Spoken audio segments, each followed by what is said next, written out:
¿Ahí está bien? Perfecto. Dios los bendiga mucho, hermanos amados. Si puedes bajar, ¿se puede bajar un poquitito, no? Porque yo soy gritón, así que por ahí yo creo. Bueno, una de las canciones que estábamos cantando al final decía que su reino va a ser por siempre. Reino eterno. Y una de las cosas más grandes, hermanos, que nosotros vamos a ser partícipes de eso, no vamos a ser expectantes, no vamos a ser espectadores, sino que nosotros somos parte importante del reino de Dios. Una de las promesas de la Biblia dice que nosotros vamos a ser reyes y sacerdotes. Él es un rey, él ya es rey, ¿cierto? Ya es coronado.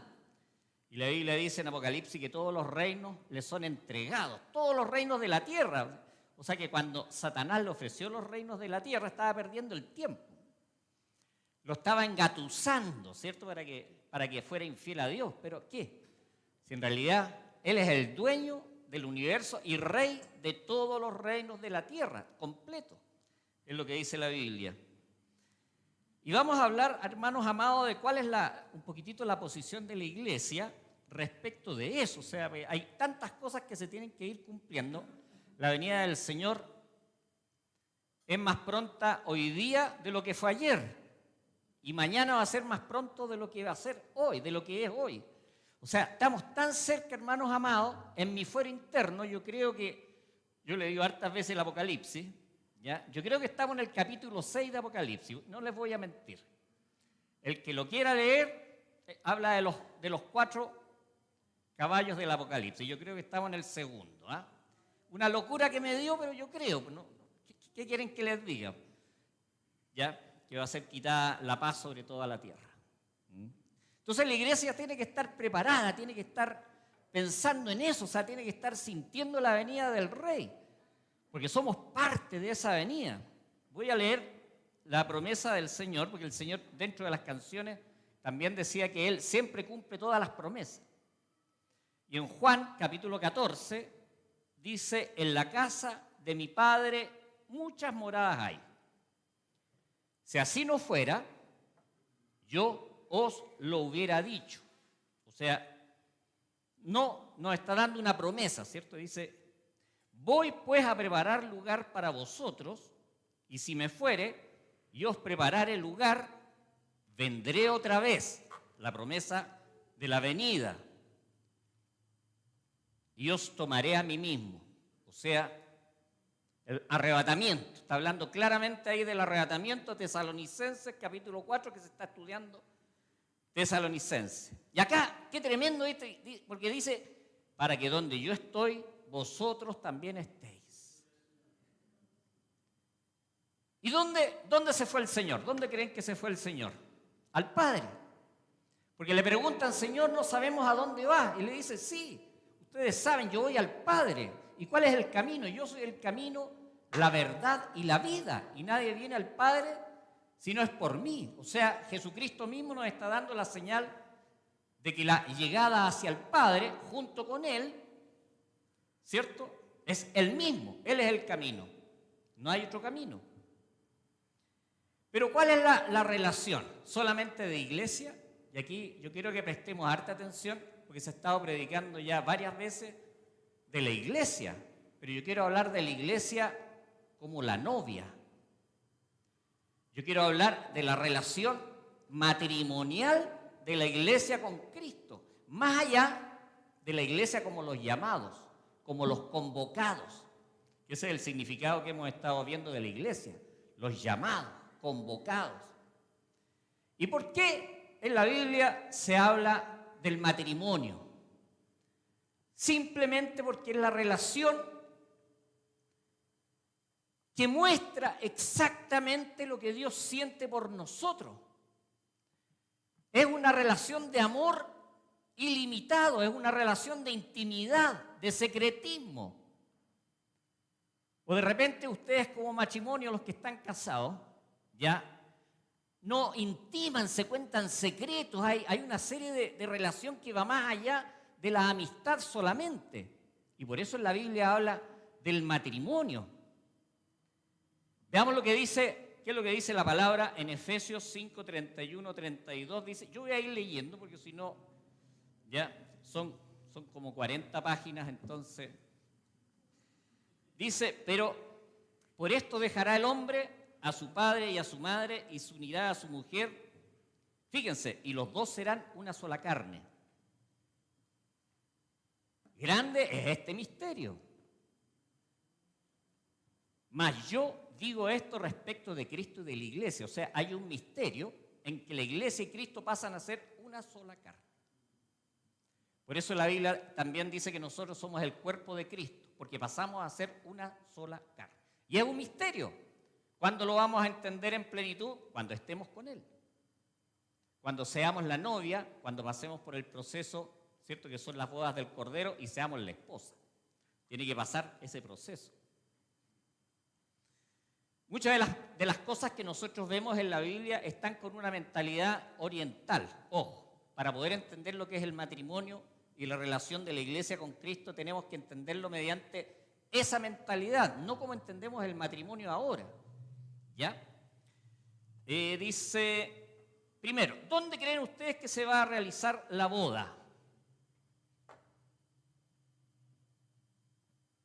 En el cielo. En el cielo. Es una pregunta relativamente simple. ¿Por qué no se puede realizar en la tierra? Porque es tierra enemiga, pues es un terreno enemigo. O sea, no vamos a estar celebrando la boda acá, ¿cierto? Donde es un terreno enemigo, por lo tanto Cristo nos va a llevar para celebrar la boda. Voy a ir leyendo algunas cosas. En Apocalipsis dice, gocémonos y alegrémonos y démosle gloria, porque han llegado las bodas del Cordero. Y su esposa, miren, se ha preparado. Eso quiere decir, debe haber una preparación de la iglesia, dice, y a ella se le ha concedido que se vista de lino fino, limpio y resplandeciente. Porque el lino fino es las acciones justas de los santos. Y el ángel me dijo, escribe, bienaventurados los que son llamados a la cena de las bodas del Cordero, y me dijo, estas son palabras verdaderas de Dios. Ahora, ¿por qué nosotros podemos, y aquí es grande el amor de Dios, podemos vestirnos con lino fino y con obras, que son las obras santas de los justos y todo eso? Solamente porque Cristo con su sangre nos ha lavado y nos ha limpiado. Si nosotros fuéramos con nuestras propias obras, el lino no sería tan limpio ni tan fino. Pero gracias a que Él nos ha limpiado con su sangre, es que nosotros podemos vestir ese lino fino. Y ahí está la relación de amor, o sea, es tan grande el amor de Dios que nos ha lavado, nos ha limpiado para que nosotros podamos participar, ser trasladados de aquí de la tierra físicamente al lugar de las bodas del Cordero. Es precioso. ¿Cómo parte todo esto? Primero, parte con el padre que le busca la novia al hijo. Y ahí es que entendamos lo que es la mentalidad oriental. ¿Por qué? Porque actualmente cada uno busca lo que bien le parece. ¿Sí o no? Esta cabra me gustó, vamos tirando, como se dice, o este cabro me gustó. Y chuta, no nos damos cuenta que estamos agarrando como suegro al diablo. O sea, digamos las cosas como son. O sea, muchas veces tenemos como suegro al diablo si no elegimos correctamente. Pero en la Biblia vemos claramente, cierto, que el que elige a la iglesia, a la novia, perdón, de repente me tuvo un poquitito, es el padre. En la historia judía, cierto, vemos a Abraham, cierto, que llama a su siervo Eliezer, que era egipcio, y lo manda a buscar esposa para su hijo Isaac. Pero tiene que ir a la tierra de sus parientes, ¿sí o no? Donde vivía Labán, Betuel, donde vivían todos los parientes. Nacor también. Ahora este hombre va con unos camellos y hace beber los camellos y pasa toda una historia, bueno, y llega Rebeca, ¿ya? Y le entrega agua. ¿Qué edad creen ustedes que tenía Rebeca en ese momento? Porque de repente criticamos a los musulmanes, pero uno mira las edades y dice, tenía 14 años apenas Rebeca. ¿Ya? Isaac tenía más de 30 años, imagínense, podríamos decir perfectamente que era, no voy a decir la palabra, pero podría caer dentro de lo que es lo mismo, porque Mahoma también se casó con una niña de 9 años. ¿Sabían ustedes eso, no? Pero Rebeca se va y después de 20 años tiene a Jacob y a Esaú, ¿cierto? Pero aquí tenemos la imagen, ¿cierto?, de que Dios, Abraham, manda a su siervo, que en este caso es el Espíritu Santo, a buscar una novia, que es la iglesia, para su hijo, que es Jesucristo. En este caso es Isaac. Y se cumple la misma figura, por algo Dios pone. ¿Por qué? Porque las cosas del Antiguo Testamento están puestas para enseñanzas para nosotros. Es el ayo, el tutor, ¿cierto?, que nos va corrigiendo, que nos va guiando. Por lo tanto, ahí tenemos, ¿cierto?, la imagen perfecta, ¿ya? Eso quiere decir que nosotros no elegimos a Dios, sino que Él nos elige para ser parte de la iglesia. Dice, no me elegisteis vosotros a mí, en Juan 15, 16, sino que yo os elegí a vosotros. O sea, es Dios por el Espíritu Santo que recoge una novia. Y dice Primera de Pedro, para que veamos las señales, las similitudes, dice, a quien amáis sin haberle visto. Está hablando de la iglesia respecto de Cristo. Primera de Pedro 1:8. En quien creyendo, aún ahora no lo veis, dice. No lo veáis. Os alegráis con gozo inefable y glorioso. ¿Se dan cuenta? Rebeca decide creer, llega y se aman a primera vista. Rebeca con Isaac. Y es lo mismo con la iglesia, o sea, nosotros lo amamos sin haberle visto, pero va a llegar un momento que le veremos cara a cara. Le veremos cara a cara y veremos su gloria, una gloria tremenda, hermanos amados. El esposo, partamos por el esposo. En Apocalipsis, ¿cierto? En el 19, en la parte de 7 del capítulo, dice, el Mesías es llamado aquí el Cordero. ¿Por qué? ¿Por qué? Porque él en su labor de morir por la humanidad, que lo hizo como un cordero y entrega su sangre para poder salvarnos, porque no había otra posibilidad. No había ninguna posibilidad de que nosotros nos salváramos si no era por Cristo crucificado. Y por eso es llamado el Cordero. Él entrega su sangre para convertirse en el esposo. ¿Por qué? Si él no entregara la sangre, no podría tener una esposa. Es imposible, porque solamente la forma de tener una esposa era muriendo para que el Espíritu Santo pudiera llamar a la iglesia a la esposa y poder tener esa relación. La esposa, bueno, en el Antiguo Testamento hay varios pasajes en que la esposa es Israel, es el pueblo de Israel. Voy a leer en Oseas 2, 19, 20, dice, y te desposaré conmigo para siempre, te desposaré conmigo en justicia, juicio, benignidad y misericordia, y te desposaré conmigo en fidelidad, y conocerás a Jehová. Pero en el Nuevo Testamento, esa posición de esposa es traspasada a la iglesia. Por lo tanto, nosotros somos los llamados, perfectos, somos los convocados, perfectos. ¿Pero para qué? Para ser la esposa eternamente y gobernar con él eternamente. O sea, es un tremendo privilegio el haber sido escogidos. Por eso dice la Biblia que hemos sido escogidos. Hay una gracia detrás de eso, hay algo tan especial. Efesios, lo voy a repetir de nuevo, dice, por eso dejará el hombre a su padre y a su madre y se unirá a su mujer y los dos serán una sola carne. Grande es este misterio. Mas yo digo esto respecto de Cristo y de la iglesia. Segunda de Corintios 11:2 dice, porque os celo con celo de Dios, pues os he desposado. Fíjense la relación bíblica con la cual habla de la iglesia. No es solamente un grupo de personas. Está hablando de que hay un amor tremendo. Yo no sé si alguno de ustedes ha leído el Cantar de los Cantares. Se los doy de tarea, hermanos amados. Porque el Cantar de los Cantares, ¿cómo habla de la relación de Cristo con la iglesia con un amor tan profundo, con un amor tan de hombre a mujer? ¿Cómo alaba a la mujer por todo, por el cuerpo, por los rizos? Y es el mismo amor que tiene Cristo por la iglesia.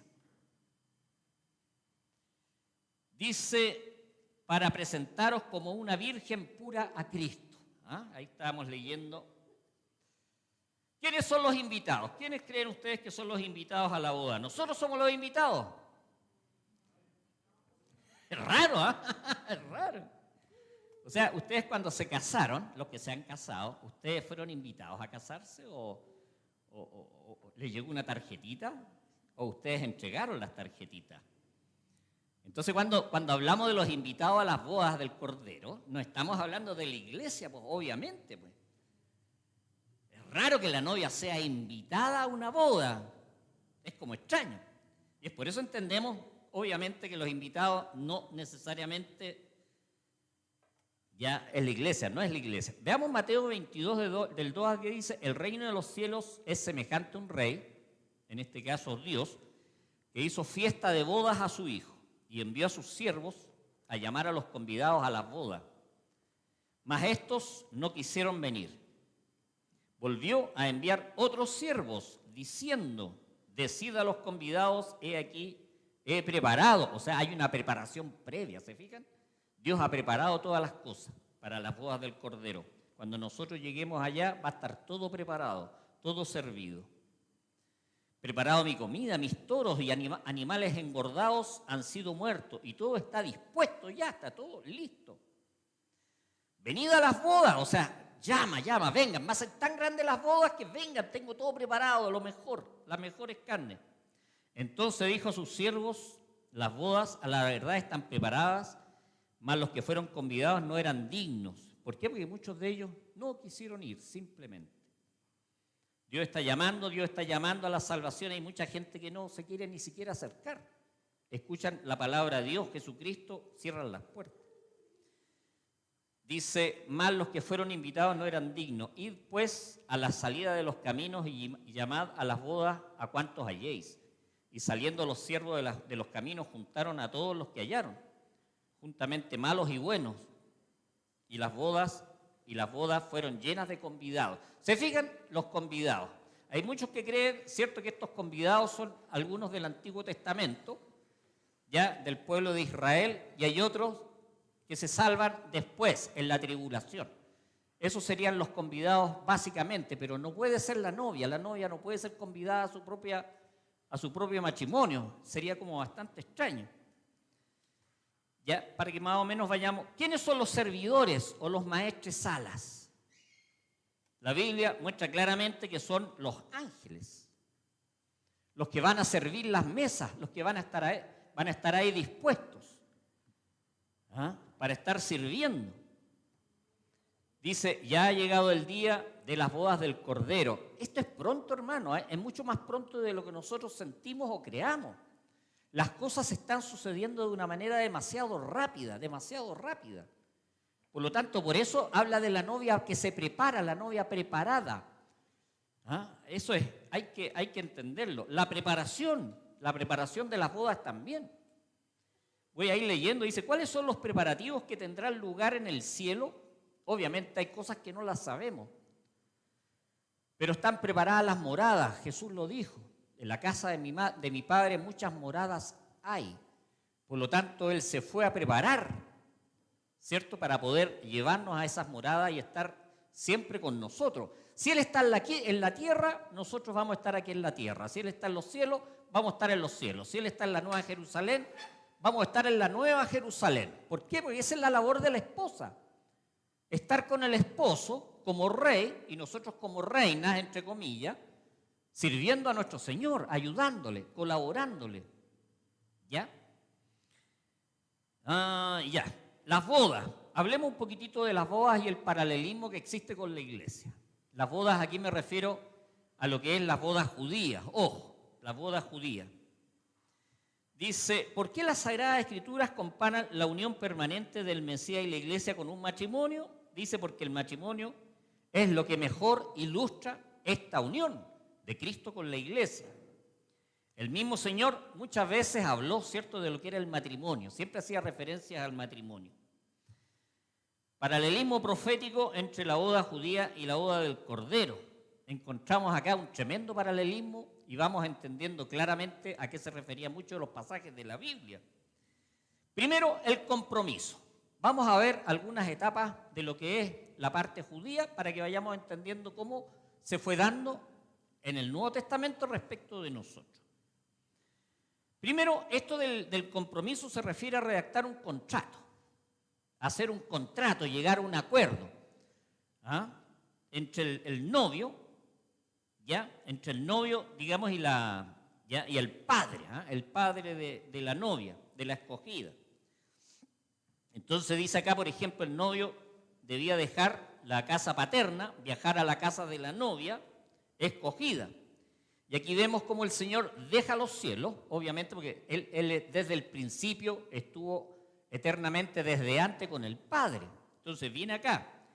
Y en Juan 1:14, que también lo dice en Primera de Juan, dice: y aquel verbo fue hecho carne y habitó entre nosotros.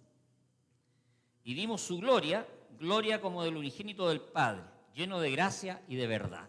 Entonces el Hijo deja la casa de su Padre y viene acá para llamar, ¿cierto?, y hacer un compromiso y formar una iglesia. Obviamente acordémonos que tenía que pasar por todo el proceso de ser juzgado, de ser condenado y ser muerto. Y al tercer día resucitar de los muertos, que es lo que acabamos de ver, ¿cierto?, en Semana Santa. ¿Qué es lo que hace el novio cuando va a la casa del padre? Pide la mano de la novia, es natural, ¿cierto? Pide la mano de la novia, ¿ya? ¿Y qué es lo que hace? Paga una dote, que en ese tiempo existía, hoy día no existe lo que son las dotes. De repente las vemos en algunas películas como Bridgestone, que estábamos viendo con mi señora. Ya ver, ahí ve el tema de las dotes de pagar. Por lo tanto, Cristo paga una dote aquí. Lo voy a leer en varios versículos de la Biblia. En 1 Corintios dice: ¿o ignoráis que vuestro cuerpo es templo del Espíritu Santo, el cual está en vosotros? El Espíritu Santo está en nosotros. Desde el momento que le abrimos nuestro corazón, Él entra a vivir en nosotros y con nosotros, y por siempre, ¿eh? Ojo, Él no se va a ir nunca, es la promesa que dice la Biblia. Dice: el cual tenéis de Dios y que no sois vuestros, porque habéis sido comprados por precio. O sea, el Señor, para hacernos iglesia, para hacernos esposa, nos ha comprado, ha pagado un precio. Dice: glorificad pues a Dios en vuestro cuerpo y en vuestro espíritu, los cuales son de Dios. Ahora somos de Dios. 1 Corintios 7 dice: por precio fuisteis comprados, no os hagáis esclavos de los hombres. En Hechos 20:28 dice: por tanto, mirad por vosotros y por todo el rebaño en que el Espíritu Santo os ha puesto por obispos para apacentar la iglesia, la cual Él ganó por su propia sangre. El precio es altísimo. Es la propia sangre del Hijo de Dios. No hay un precio mayor que se pueda pagar. Es imposible. En Hebreos 13:20 dice: y el Dios de paz, que resucitó de los muertos a nuestro Señor Jesucristo, el gran pastor de las ovejas, por la sangre del pacto. Hay un pacto, ¿se fijan? Hay un contrato y se paga. Se firma con una sangre. Y esa sangre lo hace un pacto eterno. Tremendo. Y en Apocalipsis 1:5 dice: y de Jesucristo el testigo fiel, el primogénito de los muertos y el soberano de los reyes de la tierra, al que nos amó y nos lavó de nuestros pecados por su sangre. Y por eso la novia puede vestir lino fino, blanco, resplandeciente, por la sangre. Nos ha vestido con esas túnicas, dice la Biblia, justamente de esa manera. Sigamos viendo, digamos, cuál es la relación. Dice: tan pronto como el novio había pagado el precio estipulado, las capitulaciones, ¿cierto?, estaban jurídicamente selladas. Eso quiere decir, ya el contrato ya entraba con validez. Estamos hablando de la relación del matrimonio, ¿cierto?, respecto de nuestras vidas. Por lo tanto, Él pagó, ¿cierto? En Romanos 5, 8, 9 dice: mas Dios muestra su amor para con nosotros en que, siendo aún pecadores, lo peor, muestra la Biblia, que éramos, y ocupo la palabra en pasado, éramos la peor escoria, éramos lo peor de lo peor. Dice: mas Dios muestra su amor en que, siendo aún pecadores, Cristo murió por nosotros. Pues mucho más, estando ya justificados en su sangre, por Él seremos salvos de la ira. O sea, viene un momento que va a haber una ira sobre la tierra, que ustedes lo pueden leer en Mateo 24, Lucas 21, Apocalipsis. Bueno, hay muchas partes, pero esa sangre nos libra de la ira de Dios. Tanto la que viene ahora como la que viene después, que es la muerte segunda, ¿cierto? Que Roberto también habló sobre eso en algún momento. O sea, la sangre de Cristo es tan preciosa y es tanto lo que ha logrado. Ahora, una vez que ya se ha sellado, se ha firmado y todo eso, ¿qué es lo que hacía el novio? Le daba regalos a la novia. Le daba dones, le daba regalos. Veamos lo que dice la Biblia. ¿Ah? En 2 Corintios, no voy a ir leyéndolo, dice, y el que nos confirma con vosotros en Cristo y el que nos ungió es Dios, el cual también nos ha sellado y nos ha dado las arras del Espíritu en nuestros corazones.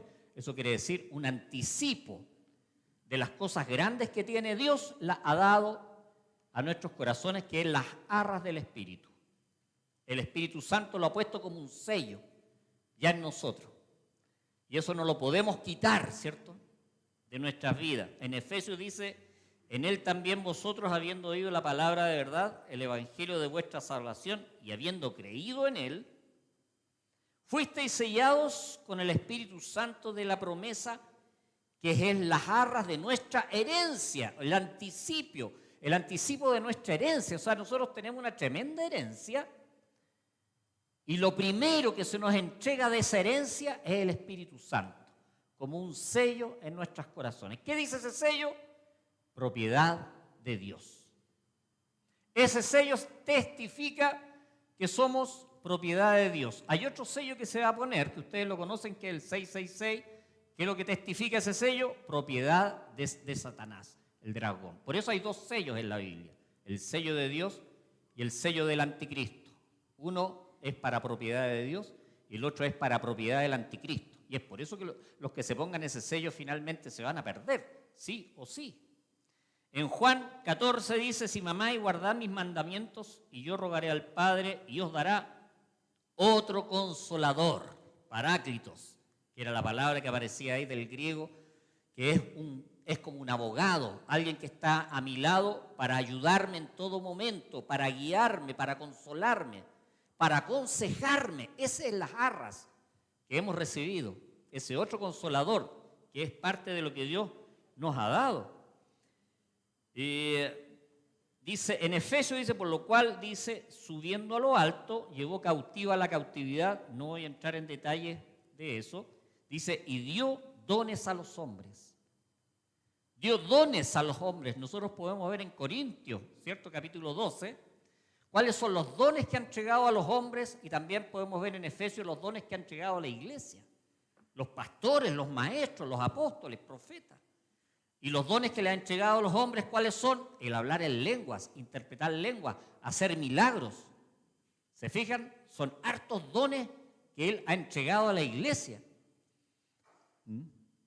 Bueno, luego de haber sellado en las condiciones, los novios bebían una copa de vino que simbolizaba la próxima unión conyugal. O sea, primero venía esta unión que después tenía que ser concretada. Esa es la idea. Vamos a ver cómo lo hace Cristo también con nosotros. Dice en Mateo, dice, y mientras comían, tomó Jesús el pan y bendijo y lo partió y dio a sus discípulos y dijo, tomad, comed, este es mi cuerpo. Y tomando la copa y habiendo dado gracias, les dio diciendo, bebed de ellas todos, porque todos los de la iglesia tienen que beber esa copa, porque es parte del sello, es parte del compromiso. Por eso es una obligación, entre comillas, la Santa Cena. Uno no le puede hacer el quita a la Santa Cena. Porque es un sacramento, es un mandamiento de Dios, así como el bautismo. Mucha gente le hace el quita al bautismo, le hace el quita a la Santa Cena, pero no se puede, porque es parte del pacto de unión de Jesucristo con la iglesia. Es tremendamente importante. Dice, y os digo que desde ahora no beberé más de este fruto de la vid hasta aquel día en que lo beba nuevo con vosotros en el reino de mi Padre. ¿Se fijan? Ahora sellamos Lo sellamos con un vaso de vino y después el Señor dice, esta es la última vez, pero después lo voy a tomar con ustedes en el reino de mi Padre. Eso también sale en 1 Corintios, ¿cierto? Que también dice, asimismo tomó también la copa después de haber cenado diciendo, esta es la copa del nuevo pacto en mi sangre. ¿Ah? Del nuevo pacto, o sea, ¿se fijan? Hay un nuevo pacto. ¿Testificado con qué? Con la sangre en este caso, porque el Señor hace la comparación con su sangre. Haced esto todas las veces que la bebiereis en memoria de mí, así pues todas las veces que comiereis este pan y bebiereis esta copa, la muerte del Señor anunciáis hasta que Él venga. ¿Se fijan? El Señor está sellando su pacto. ¿Qué es lo que pasaba acá? Dice, una vez tomada la copa, y según la tradición judía, sonaba la primera de 2 trompetas. ¿Les suenan las trompetas o no? Pero no las del Apocalipsis. Estas son otras trompetas, con un chofar. Son 2 trompetas. La primera es una vez que se firmaba. Se daba, digamos, la copa. Quedaba sellado. Chofar. ¿Qué es lo que dice 1 Tesalonicenses? ¿Qué es lo que dice Corintios 15? A la final trompeta. ¿Se fijan? Por algo habla de una trompeta, que es cuando se sella, y después hay otra trompeta cuando se unen. ¿Ah? Para ir entendiendo bien lo que dice la Biblia. Hay harto, así que voy a tratar de ir un poquito más rápido y a lo mejor leer un poquito menos. Dice, si bien eran considerados como casados, ¿se acuerdan que cuando María y José se desposaron, ahí se vio que había concebido del Espíritu Santo? Todavía no se habían unido como pareja, es más o menos la misma figura. La vida en común no comenzaba todavía, el esposo debía despedirse, retornar a la casa de su padre y preparar las nuevas viviendas conyugales. Y por eso el Señor dice, no se turbe vuestro corazón, yo voy a la casa de mi padre, pero volveré. Entonces está muy relacionado. Jesús, luego de su resurrección, volvió a la casa paterna, a los cielos, ¿cierto? Para preparar las moradas, donde nosotros vamos a estar con el Señor para siempre. Eso lo vimos en Juan 14, ¿cierto? En Hechos 1, del 10 y 11 dice, y estando ellos con los ojos puestos en el cielo, entre tanto que Él se iba, después de que habían pasado, ¿cuánto? 40 días, ¿cierto? Después de 40 días, Él se eleva a las nubes. He aquí se pusieron juntos a ellos 2 varones con vestiduras blancas, los cuales también les dijeron, varones galileos, ¿por qué estáis mirando al cielo? Este mismo Jesús que ha sido tomado de vosotros al cielo, así vendrá como le habéis visto ir al cielo. O sea, va a volver. ¿Y dónde va a volver? Cuando vuelva físicamente, va a volver al monte de los olivos. Eso es lo que dice el profeta Zacarías. El profeta Zacarías dice clarito que va a volver de donde mismo se fue. Dice, cuando el periodo finalizaba, o sea, el novio ya estaba todo preparado, la ansiedad. Imagínense el novio para ir a buscar a la novia, o sea, ha pasado un año, ha estado construyendo la casa, preparando la novia, escarminándose el pelo, las pestañitas, echándose perfume, tanto esto, preparándose, o sea, la iglesia no puede ser la novia si no se prepara, por eso está preparada, dice la Biblia. Entonces, ya ahí el novio esperando la orden del padre, porque el novio no iba a venir, porque de acuerdo a la tradición judía, el cabro chico no se mandaba solo. Era el padre el que le daba la orden de ir a buscar a la novia. ¿Ya? Por lo tanto, el novio no sabía ni el día ni la hora. Estamos hablando de la tradición judía y obviamente el paralelo con nuestro Señor, que él mismo, siendo el Hijo de Dios, ya dice, lo vamos a leer, pero el día y la hora nadie sabe, porque le preguntaron cuándo iba a volver. Ni aun los ángeles de los cielos, sino solo mi Padre. ¿Se fijan? Porque el Padre era el que le daba la orden al Hijo para que fuera a buscar a la novia, para concretar el matrimonio como tal. Dice, más como en los días de Noé, así será la venida del Hijo del Hombre. Bueno, ahí en algún momento predicaremos de los días de Noé, ¿ya? En algún momento. Primera Tesalonicenses también, que lo que se está estudiando, dice, porque vosotros sabéis perfectamente que del día del Señor vendrá como ladrón en la noche. O sea, si nosotros supiéramos cuándo el ladrón se va a meter a la casa, vamos a estar preparados, ¿sí o no? ¿Ya? Así que va a venir como ladrón en la noche. Dice, más vosotros, hermanos, no estáis en tinieblas para que aquel día os sorprenda como ladrón. ¿Por qué? Porque tenemos las señales. El Señor dejó múltiples señales acerca de su venida, no del día ni la hora, pero sí de más o menos cuándo sería. Honestamente, yo creo que estamos en la última generación de que habló el profeta. Yo creo que estamos, el Señor ahí en Mateo 24, si lo quieren leer, que da las señales y también habla de la higuera y habla de la última generación. ¿Ya? Yo creo que estamos en la última generación. Bueno, cuando llegaba el momento, el padre le daba la orden, ¿y qué es lo que hacía el novio? Partía con los amigos y partía con los padrinos a buscar a la novia. Y partía y partía. ¿Se imaginan? Con su ternito ahí, con su buena ropa, su buena pinta, porque ya iba a buscar a la novia. Pero ojo, a la novia la iba a buscar al atardecer. No la iba a buscar en la mañana ni en la tarde después de almuerzo, al atardecer, cuando ya estaba oscureciendo. ¿Y cuál es la tipología bíblica respecto de ahora? Es cuando los tiempos están cada vez más oscuros.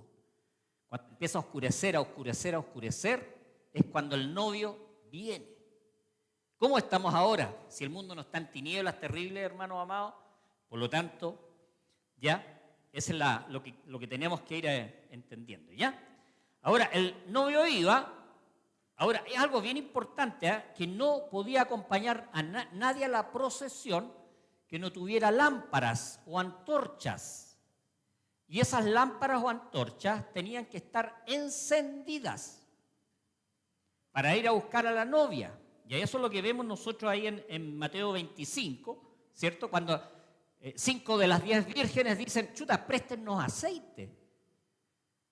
¿Por qué? Si no tenían el aceite, no podían entrar a la casa del novio como invitados. Ojo, las 10 vírgenes no son, como se cree, la novia, son invitadas también.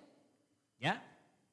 También ahí se puede hablar mucho para poder entender acerca de eso. Dice, en este periodo de espera, llegaba el punto máximo de tensión. Imagínense la ansiedad, los nervios. ¿Ya? Cuando la gente iba caminando y empiezan a gritar, ya llegó el novio, viene el novio, y se empezaba a correr la voz, hasta que le llegaba a la novia. Imagínense cómo se ponía la novia ahí, se ponía toda nerviosa, toda cocoroca, ¿ya? Esperando ahí al novio con una tremenda ansiedad. ¿Por qué? Porque había pasado mucho tiempo. Había pasado un año prácticamente. En la Biblia, obviamente, ese año es un periodo de tiempo, que para nosotros es cerca de 2000 años.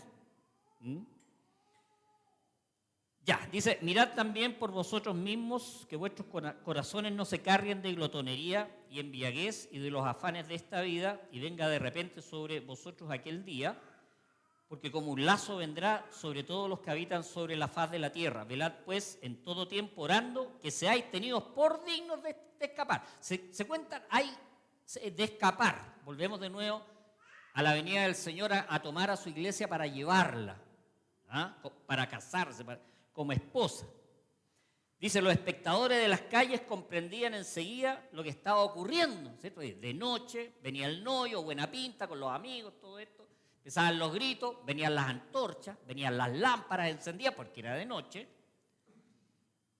¿Ya? Y la novia entonces se pone a vestir rápidamente, a prepararse para recibir al novio. Y se pone también, aparte de la ropa y todo eso, se pone también ¿cómo se llama esto? Un velo. ¿Ya? Se pone un velo también.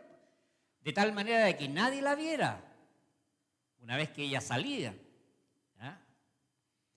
Dice, en la parábola de las 10 vírgenes encontramos una expresión idéntica respecto al Señor que viene a buscar a su novia iglesia, ¿ya? Que es lo que nosotros veíamos en Mateo 25, ¿cierto? Que ahí aparece lo que es todo esto. Sigamos viendo para ir viendo el paralelo. Dice, cuando el novio finalmente regresaba por su novia, sonaba la segunda trompeta, la final trompeta. O sea, cuando llegaba para tomar a la novia y llevársela, que era a la medianoche, ahí se sonaba lo que era el chofar, que es un cuerno, que era la final trompeta, la segunda, que en este caso ya viene a ser la final. ¿Por qué? Porque ya toma a novia a sí mismo, así como dice en Juan capítulo 14, yo os tomaré a mí mismo. Y en ese momento se lleva a la novia. Ya dicen Tesalonicenses, porque el Señor mismo, con voz de mando, con voz de arcángel y con trompeta de Dios, descenderá del cielo, y los muertos en Cristo resucitarán primero, los cristianos que estén muertos.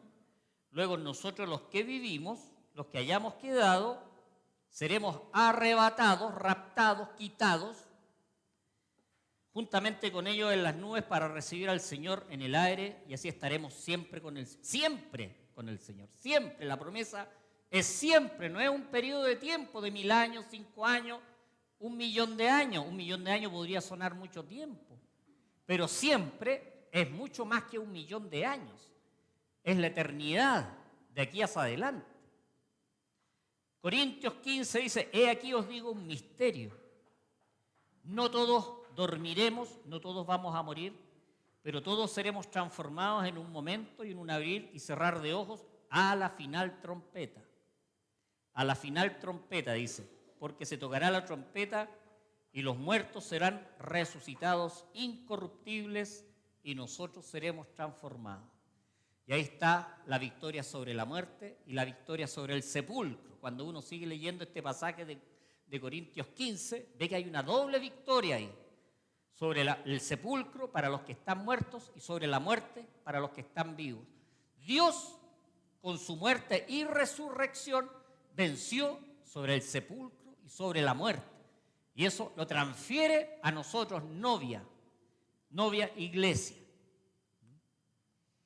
Ahora, el mismo Señor dijo que no lo iban a volver a ver hasta que dijeran: bendito el que viene en el nombre del Señor. ¿Dónde sale eso? En Apocalipsis. ¿Ya? En Apocalipsis. ¿Por qué? Porque ahí ya lo van a ver físicamente cuando vuelva. Pero va a volver con los ángeles, va a volver con los regimientos del cielo. Ahí también es bien importante eso. Dice: a pesar del enorme deseo de los encuentros, el esposo se mantenía calmo y expectante, no sé cómo, sinceramente. ¿Ya? Pero ahí estaba el Señor que va a buscar a la novia, que está vestida ya para el matrimonio, con el lino fino, ¿ya? Dice: cuando la esposa ya estaba lista, salía de su casa junto a los acompañantes. Un velo cubría su rostro para que nadie descubriera su belleza, solo el esposo. Y por eso está velado lo que es el rapto. Justamente por eso está escondido lo que es el rapto, lo que es el arrebatamiento de la iglesia. Dice: cuando llegaban a la casa paterna, donde se encontraba la nueva morada conyugal, que aquí vienen las bodas del Cordero y todo eso, dice, los invitados esperaban a los esposos. O sea, están los invitados ahí esperando al novio con la novia para que se concrete, ¿cierto? Después de darle la bienvenida, se retiraban al cuarto nupcial, ¿ya? Que es lo que va a pasar en los cielos. Ahora, esto es bien interesante porque según las tradiciones, la boda judía duraba 7 días. Eso quiere decir que la novia con el novio estaban por 7 días concretando lo que era el matrimonio, la unión conyugal. El número 7 es el número perfecto de Dios. Y eso lo podemos ver también en el Antiguo Testamento, cuando Jacob trabaja, ¿cierto? Va a donde su tío Labán y se pone a trabajar por la que quería por esposa, por Raquel. Lo voy a leer. Dice: entonces Labán juntó a todos los varones de aquel lugar e hizo banquete. Y sucedió que a la noche tomó a Lea, su hija, y se la trajo. ¿A quién? A Jacob. Y entró a ella. Y dio Labán su sierva Silpa a su hija Lea por criada. Venida a la mañana, esto fue el primer día de los 7, he aquí, o vio que era Lea, que no era Raquel por la que él había trabajado durante 7 años. Dice, ¿qué es esto que me has hecho? ¿No te he servido por Raquel? ¿Por qué pues me has engañado? Y Labán le respondió, era más pillo el Labán, ¿cierto?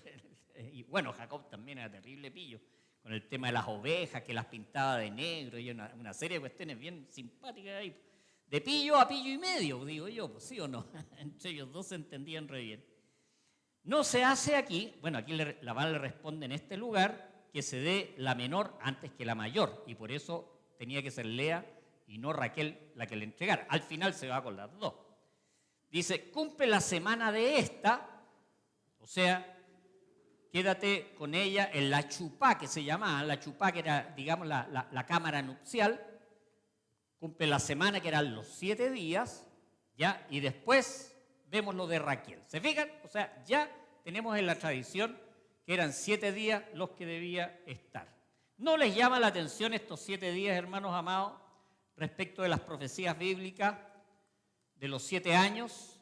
¿Cierto? Cuando uno lee Daniel en el capítulo 9, versículo 27, le dije a mi señora que me avisaba ahí la profecía de las 70 semanas, que son de años, no son de días, todavía falta una semana que se cumpla, ya hay 69 semanas, ya 69, la semana 70 no se ha cumplido, que es la que se supone que se debe cumplir ahora. Ahora, ¿qué tiene que ver eso con lo que estoy diciendo? Porque se supone que mientras nosotros estemos esos 7 días, esos 7 años, completando lo que es el matrimonio conyugal con el Señor, aquí en la tierra va a estar lo que se llama la tribulación, que son 7 años en los cuales el anticristo va a gobernar, donde va a haber mucha destrucción y todo eso. Y es por eso que la Biblia habla tanto de que nos va a librar, de que nos va a sacar, de ser tenidos por dignos, ¿se fijan? ¿Por qué? Yo creo firmemente en mi corazón que nosotros no vamos a pasar por la tribulación. Lo creo firmemente, ya por varios aspectos de la palabra de Dios, varios aspectos de la Biblia. ¿Ah?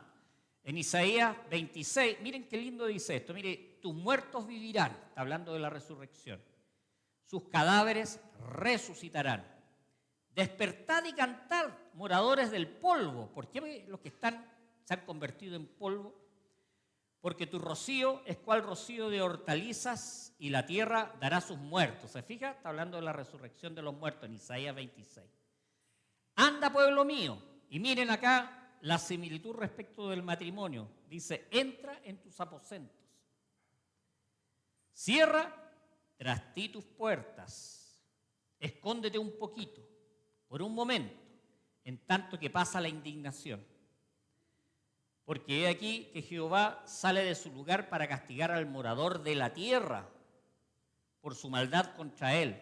Y la tierra descubrirá la sangre derramada sobre ella y no encubrirá ya más a sus muertos. Fíjense la relación de matrimonio. Entra a tus aposentos, escóndete. Mientras, ¿se fijan? Bastante decidor. Y en Apocalipsis 3 también dice, por cuanto has guardado la palabra de mi paciencia, yo también te guardaré de la hora de la prueba que ha de venir sobre el mundo entero, para probar a los que moran sobre la tierra. Y aquí yo vengo pronto, retén lo que tienes, para que ninguno tome tu corona. Bueno, durante este tiempo de festividad entonces viene lo que es la tribulación sobre la tierra, que son 7 años tremendamente destructivos. Y al final de los 7 años, Cristo vuelve físicamente. Bueno, hay muchos textos en la Biblia de cómo Él vuelve físicamente como un relámpago, como un rayo que sale del oriente y se muestra hasta el occidente, dice. En Apocalipsis 19 dice, entonces vi el cielo abierto y he aquí un caballo blanco, hablando del Mesías. Dice, y el que lo montaba se llamaba fiel y verdadero y con justicia juzga y pelea, hablando de la segunda venida de Cristo visible. Sus ojos eran como llama de fuego y había en su cabeza muchas diademas, que son unas pequeñas coronas, y tenía un nombre escrito que ninguno conocía sino él. Estaba vestido de una ropa teñida de sangre y su nombre es el Verbo de Dios. Y los ejércitos celestiales, fíjense, los ejércitos celestiales vestidos de lino finísimo, o O sea, está hablando de los ejércitos celestiales que vienen con Cristo una vez que se abren los cielos. Blanco y limpio, le seguían en caballos blancos. O sea, también vemos aquí a los ángeles y a la iglesia, que ya no es la novia, ya es la esposa, que vuelve con el marido. ¿A qué? A derrotar al anticristo. No vamos a hablar mucho de eso. Derrota al anticristo. ¿Y qué es lo que hace? Establece un reino sobre la tierra. ¿Y con quiénes va a reinar? Con nosotros, con nosotros. Así que es bien importante, hermanos amados, entender que no solamente somos iglesia para hacer un número o para venir a cantar. Ya hay unas promesas tremendas que están en la Biblia respecto de nuestro futuro.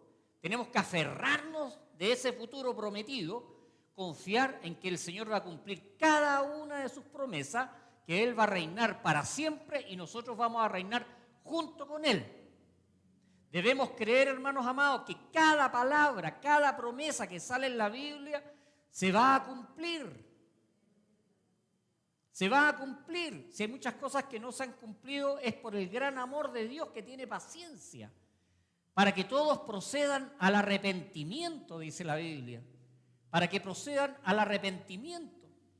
Y es por eso que hacemos una reunión evangelística y por eso que oramos y por eso que tantas cosas y estudiamos la Biblia, hermanos amados, porque la novia, ¿qué es lo que está haciendo? Se está preparando, se está preparando. ¿Y qué es lo que quiere la novia? Ser más grande. ¿Cómo se embellece la novia? Con la gente que llega, con la gente que se convierte. Así se va embelleciendo la novia, hermanos amados. Son las perlas de la corona, como muestra en alguna parte de la Biblia. Por eso es importante que invitemos para el próximo sábado. Tenemos parientes, tenemos compañeros de trabajo. Una simple invitación. Sabes que quiero que conozcas algo nuevo. Tu vida, si ven a alguien que tiene aflicciones, tu vida puede cambiar. Mostrémosles el camino, hermanos amados. El camino, ¿cómo se llama? Jesucristo. Jesucristo. Y nosotros somos esa novia con lino fino, resplandeciente, lavada solamente por la sangre de Jesucristo. No hay otra forma. Así que eso les quería